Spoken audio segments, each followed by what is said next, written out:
Welcome student, जामनीकांत BEd college की class में स्वागत है। आज हम लोग चर्चा करेंगे correlation of history and political science. तो पिछला क्लास में हम लोगों ने जो है वो इतिहास के अन्य विषयों के साथ में क्या संबंध है इसके बारे में हम लोग पढ़ चुके हैं। आज हम जानेंगे कि पॉलिटिकल साइंस के बारे में, कोरिलेशन ऑफ पॉलिटिकल साइंस।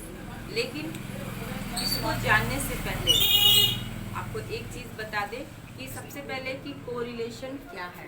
ठीक है, तो कोरिलेशन का हिंदी में होता है समन्वय। ठीक है, समन्वय, इसका अर्थ क्या होता है? अलग अलग होने के बाद भी एक ही ज्ञान प्रदान करना, वह है क्या ज्ञान? मानवीय ज्ञान। हम देखते हैं कि हम हर विषय का अलग अलग पढ़ाई करते हैं।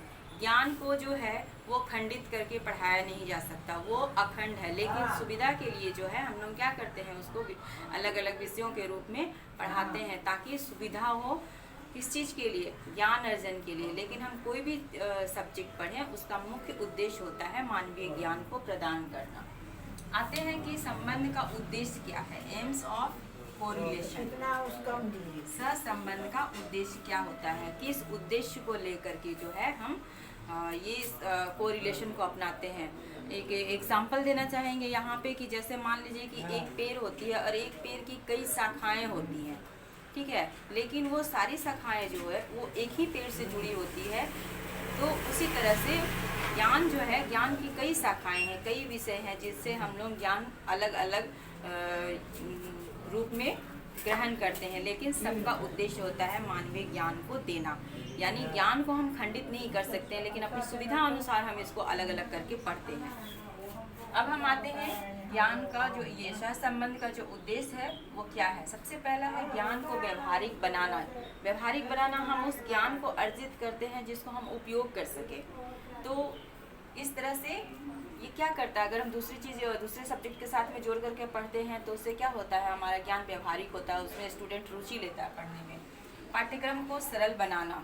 कोरिलेशन हम इसलिए करते हैं कि हम मान लीजिए कि हम पॉलिटिकल साइंस पढ़ा रहे हैं। पॉलिटिकल साइंस पढ़ाते पढ़ाते कुछ ऐसे तत्व सामने आए कि हमें हिस्ट्री के बारे में चर्चा करनी पड़ी। तो इससे क्या हुआ, वो आसान हो गया दो समझाने में। तो ये जो होता है, इसका उद्देश्य होता है सहसंबंध के आधार पे जो है हम पाठ्यक्रम को सरल बनाते हैं। मितव्यता लाना, यानी एक साथ आप दो विषय के बारे में जानकारी देते हैं, यानी कम समय में जो है आप अधिक से अधिक जानकारी छात्रों को दे देते हैं, वो भी बहुत ही सरल तरीके से। नेक्स्ट है आपका रोचकता के सिद्धांत में वृद्धि करना होता है।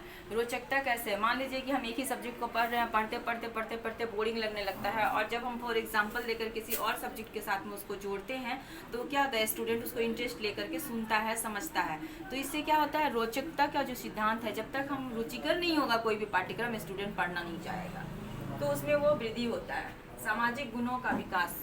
सोशल साइंस एक ऐसा सब्जेक्ट है जिसमें कि आपका टोटल सामाजिक गुणों का विकास होता है। हम दूसरे विषय के साथ में जब स्टूडेंट को पढ़ाते हैं तो हम उसमें क्या होते हैं, उसमें आर्थिक, राजनीतिक, सामाजिक, समाजशास्त्र, सभी गुणों, यानी छात्रों के बीच में जो है सद्भावना, सहानुभूति, प्रेम, भाईचारा, उन सभी गुणों को डालने का प्रयास करते हैं। तो ये है सामाजिक गुणों का विकास। ये हम कोरिलेशन के माध्यम से ही कर सकते हैं।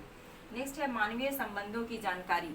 मानवीय संबंधों की जानकारी, हम समाज में कैसे रहते हैं, कैसे क्या है, ये हम पिछले क्लास में ही बताए थे। तो इन सब की जानकारी हमें होती है किससे, एक सब्जेक्ट को दूसरे सब्जेक्ट के साथ जब हम जोड़ करके पढ़ते हैं। तो अगर मान लीजिए कि हम इतिहास पढ़ रहे हैं और इतिहास पढ़ते पढ़ते जो है हम राजनीति शास्त्र के बारे में भी चर्चा करते हैं, तो क्या हो जाता है हमारा व्यवहारिक रूप में, यानी एक आदमी का, एक व्यक्ति का द्वारा किया गया कार्य जो है आर्थिक, राजनीतिक, सामाजिक हर एक क्षेत्र को प्रभावित करता है। फिर है परस्पर निर्भरता का ज्ञान देना। हमें ऐसा लगता है कि हम किसी पर निर्भर नहीं है, या हम जो सब्जेक्ट पढ़ रहे हैं वो किसी और सब्जेक्ट पर निर्भर नहीं है। लेकिन अगर हम सभी को अगर इंक्लूड करके देखते हैं तो हमें यही पता चलता है कि हर सब्जेक्ट एक दूसरे सब्जेक्ट के साथ में जुड़ा हुआ है, कहीं ना कहीं उनका परस्पर संबंध है। और जब हम इनको जोड़ करके पढ़ाते हैं और पढ़ते हैं तो ये क्या होता है कि आपका सरल, सटीक और सुंदर होता है, रोचक होता है। तो कोरिलेशन यही है कि हमारे जो भी ज्ञान प्राप्त करते हैं उसको व्यवहारिक रूप प्रदान करना और रुचिकर बनाना। तो आज की क्लास में इतना ही। Thank you.